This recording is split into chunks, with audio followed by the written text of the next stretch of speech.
Hello बच्चों, क्या हाल चाल? बढ़िया। तो आज हम लोग लेकर के आए हैं यूनिट्स एंड मेजरमेंट्स का लेक्चर नंबर 6। और आज हम पढ़ने जा रहे हैं बच्चों एक नया ही इम्पोर्टेंट और बहुत ही important, that is called error analysis in measurements. जब भी हम किसी फिजिकल क्वांटिटी का मेजरमेंट करते हैं तो उसमें कुछ न कुछ एरर अवश्य हो जाता है। यानी एरर एनालिसिस की हेड लगाएंगे बच्चों, पेन और कॉपी निकाल लेंगे, पढ़ना स्टार्ट करेंगे। टॉपिक है बच्चों एरर एनालिसिस। एरर एनालिसिस करने जा रहे हैं। Error analysis. एरर एनालिसिस बच्चों क्या होता है? एरर क्या होता है?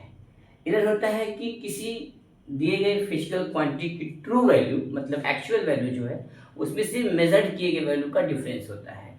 यानी आप लिख सकते हैं कि एरर एरर क्या होता है बच्चों? एरर होता है द मैग्नीट्यूड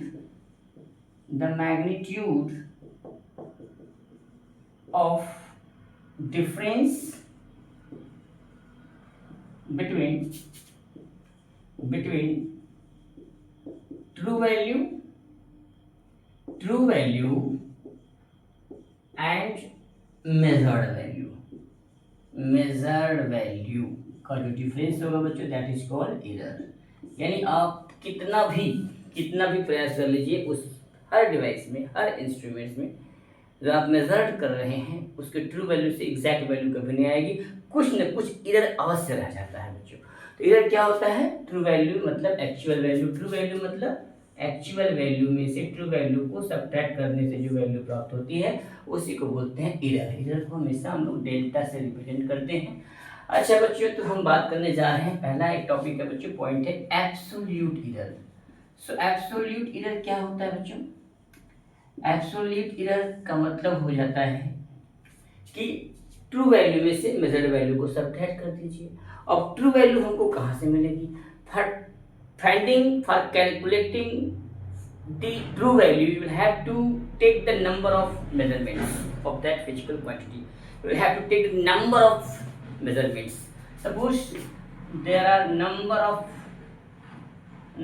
measurements लेंगे बच्चों। मान लीजिए उस दिए गए फिजिकल क्वांटिटी का आपने लिया, एक बार 0.2 आया, 0.3 आया, 0.1 आया, ऐसे आता है।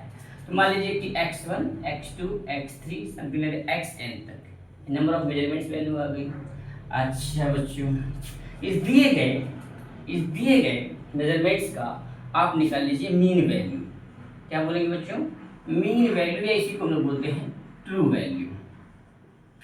ट्रू वैल्यू को बच्चों x से इंडिकेट करेंगे, यानी आप लिख सकते हैं x1 plus x2 plus x3 and xn upon n। This is the true value.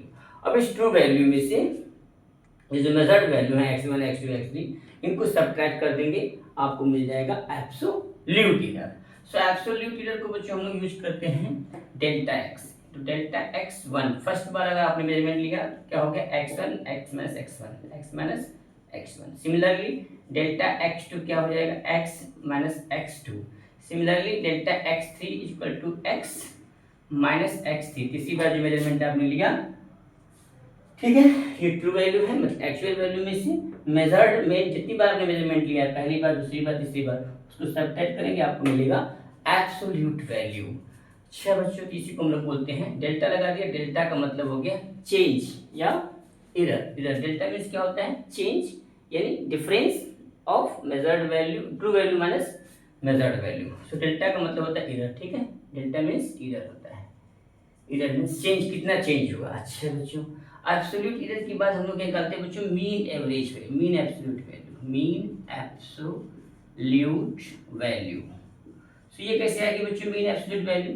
कुछ नहीं करना होगा, आपको क्या करना होगा कि मीन एब्सोल्यूट वैल्यू को आप इंडिकेट करेंगे डेल्टा एक्स से, और इस एब्सोल्यूट एरर का मॉड लेकर के उसका मीन निकाल दीजिए। इसका मॉड लेकर के मीन निकाल दीजिए। मॉड इसलिए लेंगे बच्चों, जो मीन वैल्यू आई है, जो एब्सोल्यूट एरर होता है बच्चों, it may be positive, it may B negative.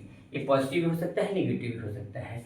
आप जब मीन एब्सोल्यूट एरर निकालेंगे, या मीन एब्सोल्यूट वैल्यू या मीन एब्सोल्यूट एरर बोल सकते हैं बच्चों, मीन एब्सोल्यूट एरर जो बच्चों आप निकालेंगे, वो आप क्या करेंगे कि एब्सोल्यूट एरर का मॉड ले लेंगे। क्यों मॉड लेंगे बच्चों? मॉड इसलिए लेंगे क्योंकि जो आपकी मीन, जो आपका जो एब्सोल्यूट एरर आएगा, that will be in negative और it may be positive. So you have to consider the mean absolute error may be written as mod of delta x1 plus mod of delta x2 and so on mod of delta xn upon n। इसी को बोलते हैं बच्चों mean absolute error. अच्छा बच्चों, अब बात करते हैं हम लोग फ्रैक्शनल एरर की। किसकी बात करेंगे बच्चों?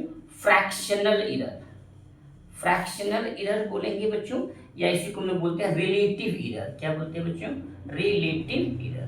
तो बच्चों ये कैसे निकलेगा हमारा रिलेटिव एरर या फ्रैक्शनल एरर निकालने के लिए? पहले देखो, दुनिया का कोई भी फिजिकल क्वांटिटी को अगर मेजरमेंट की प्रॉब्लम लिखना हो तो हम लिखते हैं बच्चों x plus delta x, x plus minus delta x, x plus delta x। x क्या है यहाँ पे? ट्रू वैल्यू, और डेल्टा x क्या है आपका? Measured value. तो आपने जो मापा है कुछ कम बेसी आया होगा, कम या अधिक आया होगा। मान लीजिए कोई ट्रू वैल्यू है 3.0 और आपने मान कर दिया 0.2, यानी मैक्सिमम 3.2 हो सकता है या 2.8 तक आप वैरी कर सकते हैं। सो किसी भी फिजिकल क्वांटिटी को जो रिप्रेजेंट करने का तरीका होता है वो x plus minus delta x होता है। Plus minus delta x, plus में बढ़ भी सकता है और घट भी सकता है। x होता है ट्रू वैल्यू और डेल्टा x है आपका मीन एब्सोल्यूट एरर। तो जो फ्रैक्शनल एरर होता है, जो रिलेटिव एरर होता है, इसमें से इसको क्या करते हैं? डिवाइड कर दो, यानी मीन फ्रैक्शनल एरर या रिलेटिव एरर हो जाएगा आपका that may be given by delta x upon x। Okay बच्चों, अब एक लास्ट टॉपिक है बच्चों परसेंटेज एरर। क्या निकालेंगे? Percentage error. ये कैसे निकलेगा बच्चों? परसेंटेज निकालना होता है किसी भी फिजिकल क्वांटिटी का या किसी भी क्वांटिटी का, अगर परसेंटेज निकालना होता है उसको 100 से मल्टीप्लाई कर देते हैं। तो जो आपका फ्रैक्शनल रिलेटिव एरर है उसमें 100 से मल्टीप्लाई कर दीजिए, तो delta x upon x into 100। तो इस तरह से हम लोग एरर एनालिसिस कर लेते हैं और इस पर हम लोग बढ़िया बढ़िया क्वेश्चंस और न्यूमेरिकल सॉल्व करेंगे। So a very good evening to all of you my dear students. Note it everyone, note it. So पहले हम निकालेंगे एरर। एरर क्या होता था? एरर होता है बेटा the magnitude of difference between the true value and measured value. True value means actual value में से मेजर्ड वैल्यू को सब्ट्रैक्ट करेंगे, उसका जो डिफरेंस होता है उसी को हम लोग एरर बोलते हैं। दुनिया में ऐसा कोई मतलब इंस्ट्रूमेंट या डिवाइस नहीं बना जो एक्यूरेट मेजरमेंट हमें किसी भी मतलब फिजिकल क्वांटिटी का दे दे। तो कुछ न कुछ एरर अवश्य होता है, उस एरर को निकालते हैं एब्सोल्यूट एरर। एब्सोल्यूट एरर क्या होता है कि जो ट्रू वैल्यू होता है उसमें मेजर्ड वैल्यू को हम सब्ट्रैक्ट कर देते हैं। ट्रू वैल्यू के लिए क्या करते हैं? आपको नंबर ऑफ डिफरेंट मेजरमेंट्स लेने पड़ेंगे, x1 x2 x3 xn तक। तो ट्रू वैल्यू क्या होगा? उसका मीन वैल्यू है, उसी को हम लोग बोलते हैं ट्रू वैल्यू। मीन वैल्यू निकाल देंगे x1 plus x2 plus x upon n, और इस ट्रू वैल्यू में से मेजर्ड वैल्यू को सब्ट्रैक्ट करेंगे। यहाँ से निकलेगा एब्सोल्यूट एरर। एब्सोल्यूट एरर जो है नेगेटिव और पॉजिटिव दोनों में होता है। यहाँ से हमने निकाला ये आपका एब्सोल्यूट एरर, और हमने उसका लगा दिया मॉड लगा करके इसका एवरेज निकाल दिया, that means mean absolute error. Mean absolute error जो होगा that mod of delta x। Mod of क्यों लिया? मॉड लेने से क्या हुआ? क्योंकि जो आपका मीन एब्सोल्यूट एरर था, जो आपका एब्सोल्यूट एरर था वो नेगेटिव भी था पॉजिटिव भी था। मॉड लगाने से वो पॉजिटिव हो गया, जो नेगेटिव था वो भी चीजें पॉजिटिव हो गई, इसलिए आपका यहाँ निकल गया mean absolute error. Now fractional error या किसी भी फिजिकल क्वांटिटी को हम कैसे रिप्रेजेंट करते हैं? Delta x plus delta x, that means 3। मान लीजिए कोई ट्रू वैल्यू है 3 और उसका जो प्लस माइनस इसलिए मैंने किया यहाँ पे क्योंकि जो आप माने मेजर किए जो आपका जो मीन वैल्यू है डेल्टा x क्या होता है? डेल्टा x होता है मीन एब्सोल्यूट एरर। थोड़ा सा कम बेसी हो सकता है, इसको आप मेजर कर सकते हैं। और फ्रैक्शनल एरर या रिलेटिव एरर क्या होता है? डेल्टा x अपॉन x, उसमें से 100 का मल्टीप्लाई कर देंगे, आपको मिल जाएगा परसेंटेज एरर। तो पढ़ते रहो बच्चों।